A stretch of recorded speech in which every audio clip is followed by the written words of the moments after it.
கட்சியை சேர்ந்த விக்னேஷ் என்பவர் நேற்று தீக்குளித்து இன்று மருத்துவமனையில் சிகிச்சை நிலையில் இன்று உயிரிழந்தார்.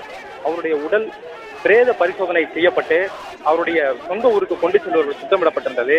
அவருடைய கட்சியினுடைய தலைமை ஒருங்கிணைப்பாளர் சீமா நேரடியாக அஞ்சலி செலுத்தினார். மற்றும் வணிக சங்க தலைவரும் வெள்ளையனும் நேரடியாக அஞ்சலி செலுத்தினார். விவசாயிகள் சங்க தலைவர் அவங்களுடைய PR பாண்டியன் நேரடியாக அஞ்சலி செலுத்தினார். தற்போது அவருடைய உடலை அந்த கட்சியினுடைய வலசரவாக்கத்தில் இருக்கக்கூடிய நாம் தமிழர் கட்சியினுடைய அலுவலகத்தில், தலைமை அலுவலகத்தில் சிறிது நேரம் வைத்திருந்து அங்கே சென்று இறுதி அஞ்சலி செலுத்திவிட்டு மீண்டும் கொண்டு செல்ல வேண்டும் என்று அவர்கள் திட்டமிட்டார்கள்.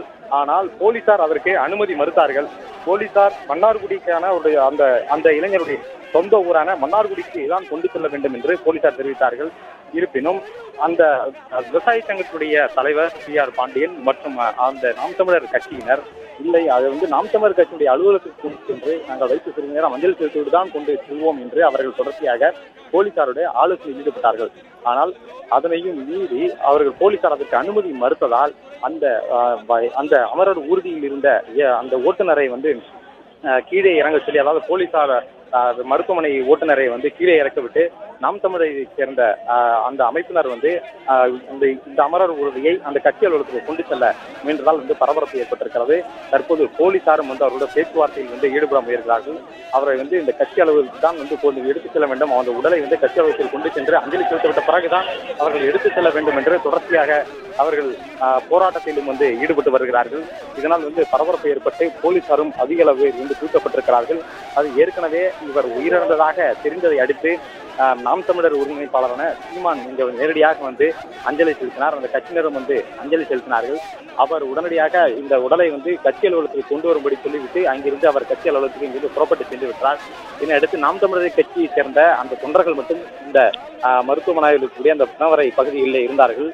விவசாய சங்கத்துடைய PR பாண்டியன் இந்த பகுதிக்கு அவர் வந்தார். அவர் தான் இங்க அதே போல அந்த இயக்குனர் கௌதமனும் இந்த போராட்டத்தில் இருக்கிறார். அவரும் தற்போது இந்த உடலை நாம் தமிழர் அலுவலகத்துக்கு தான் கொண்டு செல்ல வேண்டும் என்று அவர்கள் கோரிக்கை வைத்தனர். சிறிது நேரம் வைத்திருந்து விட்டு தான் அங்கே எடுத்துச் செல்வோம் என்று, இதனால் எந்த ஒரு அசம்பாவித சம்பவங்களும் ஏற்படாது, சிறிது நேரம் கட்சி அலுவலகத்தை மட்டும் அஞ்சலி செலுத்த வேண்டும் என்று அவர்கள் கேட்டுக்கொண்டார்கள். அதனால் போலீசார் அதற்கு மறுப்பு தெரிவித்தார்கள். அவர்கள் போலீசார் தரப்பிலிருந்து ஏற்கனவே இது போன்ற போராட்டங்கள், இது போன்ற இலங்கை பிரச்சனைகள் நடந்த போராட்டங்களின் போது நம்ம முத்துக்குமார் என்பவர் அங்கே அப்போது உயிரிழந்தார். அப்பொழுதும் கூட இது போன்றுதான் அவருடைய சாலையில் அவருடைய உடலை வைத்து போராட்டங்கள் மிகவும் தீவிரப்படுத்தப்பட்டது. எனவே அது போன்ற போராட்டங்கள் வன்முறை சம்பவங்களோ வேறு எதுவும் நிகழ்ந்துவிடக்கூடாது என்பதற்காக நீங்கள் உடனடியாக இந்த உடலை எடுத்துக்கொண்டு மன்னார்குடிக்கு தான் செல்ல வேண்டும் என்று அவர்கள் போலீசார் தரப்பிலிருந்து கூறப்பட்டது. ஆனால் அந்த கோரிக்கையை ஏற்க மறுத்த நாம் தமிழர் கட்சியினரும் விவசாய சங்கத்தினுடைய தலைவர் PR பாண்டியனும் அவருடைய தலைமையில் தான் இந்த பேச்சுவார்த்தை நடத்தப்பட்டது. ஆனால் அவர்கள் உடனடியாக இந்த உடலை சிறிது நேரம் வைத்திருந்து இங்கிருந்து கொண்டு செல்வதற்கு நள்ளிரவாக்கிவிடும், அதாவது சொந்த ஊரான மன்னார்குடிக்கு கொண்டு செல்வதற்கு நள்ளிரவு நேரமாக்கிவிடும் என்பதனால் மாலை வரை நாம் தமிழருடைய கட்சி அலுவலகத்தில் வைத்து விட்டு பிறகு அங்கிருந்து சென்று, அதாவது அந்த அஞ்சலிகள்லாம் செலுத்தப்பட்ட பிறகு அங்கிருந்து அவருடைய சொந்த ஊர் மன்னார்குடிக்கு கொண்டு செல்லப்படும் என்று அவர்கள் தரப்பிலிருந்து தெரிவிக்கப்பட்டது. இந்த கோரிக்கையை ஏற்க மறுத்த போலீசார் உடனடியாக மன்னார்குடிக்கு தான் கொண்டு செல்ல வேண்டும் என்று அவர்கள் தெரிவித்தனர். இதனால் ஆத்திரமடைந்த நாம் தமிழர் கட்சியை சேர்ந்தவர்கள் அந்த அமரர் ஊர்தியில் இருந்த ஓட்டுநரை தாக்கி கீழே இருந்துவிட்டு அவர்கள் நான் முடிவெடுக்க முடியாது என்று சொல்கிறார். நியாயம்தானா? இந்த அலைகழிப்புகள் எதற்கு? திட்டமிட்டு தமிழக காவல்துறை, தமிழக முதலமைச்சருக்கும் தமிழக அரசிற்கும் விவசாயிகளுக்கும் தூண்டுகிறதா? அமைதி வழியில் போராட்டம் நடந்து கொண்டிருக்கிறது. இந்த போராட்டத்தை ஒடுக்குவதற்காக, தீவிரப்படுத்துவதற்காக காவல்துறையை தமிழக அரசுக்கு எதிராக செயல்படுகிறது. நான் குற்றம் சாட்ட விரும்புகிறேன். எங்களது உடல், நான் இந்த நேரத்தில் சொல்லுகிறேன், தலைவர்கள் அஞ்சலி செலுத்துவது வலசரவாக்கம் அலுவலகத்தில் இல்லை, இனி இந்த மருத்துவமனை வாயிலேயே நாளை காலை வரையிலும் அஞ்சலி செலுத்துகிற நிகழ்ச்சி தொடரும். நமது சீமான் அவர்கள் அனுமதிக்க வேண்டும்.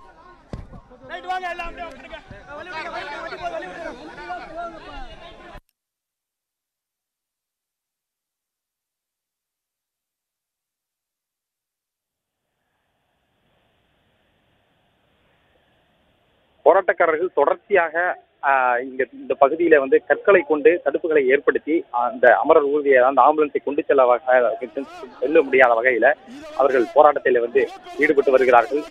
தொடர்ச்சியாக வந்து பல்வேறு இந்த கட்சியை சேர்ந்தவர்களும் வந்து பல்வேறு பகுதியில் இருந்து இந்த பகுதிக்கு வந்து கொண்டிருக்கிறார்கள். உடலை வந்து நேரடியாக அந்த ஊருக்கு கொண்டு செல்லக்கூடாது என்று அவர்கள் தெரிவித்தார்கள். அதோடு மட்டுமல்ல, இந்த விக்னேஷ் தீக்குளிப்பதற்கு முன்பு அவர் ஒரு கடிதத்தையும் வந்து எழுதி வைத்து சென்றார். அந்த கடிதமும் வந்து கைப்பற்றப்பட்டது. இந்த காவிரி விவகாரத்துல உடனடியாக தீர்வு வேண்டும் என்றும், இதே போன்ற விவசாயிகள் பிரச்சனைகளுக்கு உடனடியாக தீர்வு வேண்டும் என்றெல்லாம் அந்த கடிதத்தில் குறிப்பிட்டு, இதனால் வந்து போகக்கூடிய உயிர் எனது உயிராக கடைசியாக இருக்க வேண்டும் என்று அவர் தெரிவித்த அந்த கடிதத்தில் எழுதியிருந்தார். அதை குறிப்பிட்டு தான் தற்போது இந்த போராட்டத்தில் ஈடுபட்டிருக்கக்கூடிய நாம் தமிழர் கட்சியை சேர்ந்தவர்களும் மற்ற விவசாய சங்கங்களும் வந்து சொல்கிறார்கள். இது போன்ற போராட்டங்களை வந்து ஏற்றுக்கொள்ள முடியாது என்று அவருடைய தம் கட்சியினுடைய ஒருங்கிணைப்பாளர் சீமான் தெரிவித்திருந்தாலும், இதை வைத்து மேலும் இந்த போராட்டத்தை வந்து தீவிரப்படுத்த திட்டமிட்டிருப்பதாகவும் வந்து கூறப்படுகிறது. அதன் காரணமாகவே வந்து தற்போது உடலை உடனடியாக ஊருக்கு எடுத்துச் செல்வதற்கு, அவருடைய சொந்த ஊருக்கு எடுத்துச் செல்வதற்கு வந்து அவர்கள் எதிர்ப்பு தெரிவிக்கிறார்கள் என்று போலீசார் தரப்பில் இருந்து சந்தேகிக்கிறார்கள். அந்த அடிப்படையில் தான் வந்து அனுமதியும் வந்து மறுக்கப்பட்டது. இதனால் வந்து நாம் தமிழர் கட்சியினர் கற்களை கொண்டு தடுப்புகளை ஏற்படுத்தி இருக்கிறார்கள். அதன் ஒரே ஒரு விஷயம், இதை தடுக்கணும்னு நினைச்சா எங்களுடைய அறவழி போராட்டத்துக்கு முட்டுக்கட்டை போட்டு எங்களுடைய தம்பியினுடைய இந்த சாவை அனுமதிச்சா, நான் ஒரு இது பேச்சுக்காக சொல்லல, இன்னும் எத்தனையோ இளைஞர்கள் இந்த மண்ணில் தன்னை தியாகம் செய்யற ஒரு சூழலை உருவாக்கிறாதீங்க. இந்த மண்ணின் விடுதலைக்காக போராட ஒரு நிலையை உருவாக்கிறாதீங்க. 500 ஆண்டுகளுக்கு முன்னாடி வெள்ளக்காரன் கொள்ளடிக்க வந்த போட்ட கோடி இந்த இந்திய தேசம் மறுபடியும் எங்களை நாங்களே ஆண்டுக்கணும்னு எங்களுடைய தமிழ் இளைஞர்கள் கொதிச்சு எழுந்து தனி தமிழ்நாடு வேணுங்கிற ஒரு நிலையை உருவாக்கிறாங்க. எல்லாமே உங்க கையில இருக்கு. எங்களை அமைதியா எங்க தம்பிக்கு அஞ்சலி செலுத்த விடுங்க. இல்லாட்டா தமிழ்நாடு, தமிழகம் முழுக்க இருக்கிற, உலகம் முழுக்க இருக்கிற எங்களுடைய தமிழ் உறவுகள் பொங்கி எழுந்து போராட்டத்தில் குதிக்கணும். மாணவர்கள் கையில் எடுக்கணும். தமிழ்நாடுக்கான உரிமை மீட்டெடுக்கணும். என் தம்பிகளே, என் தம்பி விக்னேஷ் சொன்னது போல மாணவர்களே கொதித்து எழுங்கள், புரட்சி செய்யுங்கள், போராடுங்கள், தமிழ்நாட்டை தமிழரிடம் ஒப்படைங்கள், தமிழ் மண்ணை தமிழர் ஆளட்டும்.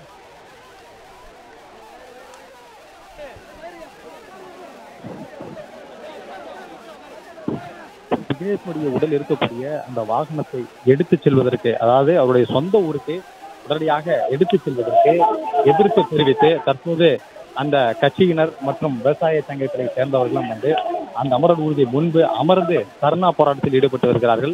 அதாவது பிணவரை காப்பகம் இருக்கக்கூடிய அந்த பகுதியிலிருந்து உடனடியாக கொண்டு செல்லப்படுவதற்கு திட்டமிடப்பட்டிருந்தது. ஆனால் உடனடியாக நாம் தமிழரை கட்சியை சேர்ந்தவர்கள் இந்த சம்பவத்திற்கு வந்தார்கள். இந்த கட்சியினுடைய ஒருங்கிணைப்பாளர் சீமான் அங்கிருந்து புறப்பட்டு அவருடைய கட்சி அலுவலகத்திற்கு சென்று விட்டார். அதன் பிறகு இந்த கட்சியை சேர்ந்தவர்கள் இங்கிருந்து உடலை வந்து நாம் தமிழர் கட்சி அளவுக்கு தான் கொண்டு செல்ல வேண்டும் என்று அவர்கள் கோரிக்கை வைத்தனர். போலீசார் ஏற்க மறுத்ததால் இவ்வளவு மீண்டும் இப்படியான ஒரு பிரச்சனை வந்து தொடங்கி இருக்கிறது. அவர்கள் கற்களை கொண்டு தடுப்புகளை ஏற்படுத்தி இருக்கிறார்கள். அதன் இங்கிருந்து அந்த அமரர் ஊர்தி இருக்கக்கூடிய அந்த அவர்கள் விக்னேஷனுடைய உடல் இருக்கக்கூடிய அந்த வாகனத்தை கொண்டு செல்வதற்கு வந்து அவர்கள் எதிர்ப்பு தெரிவித்து தொடர் போராட்டத்திலும் வந்து ஈடுபட்டு வருகிறார்கள். ஒரு புறம் வந்து இதற்கான போராட்டமும் வந்து நடந்து வருகிறது.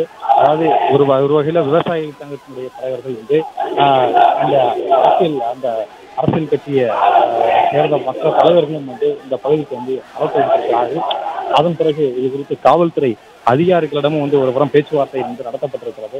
அவர்கள் அமைதியான முறையில் தாங்கள் கட்சி அலுவலகத்தை வைத்து போராட்டத்தை வந்து நடத்தி கொள்வதாக அவர்கள் தெரிவித்திருந்தனர்.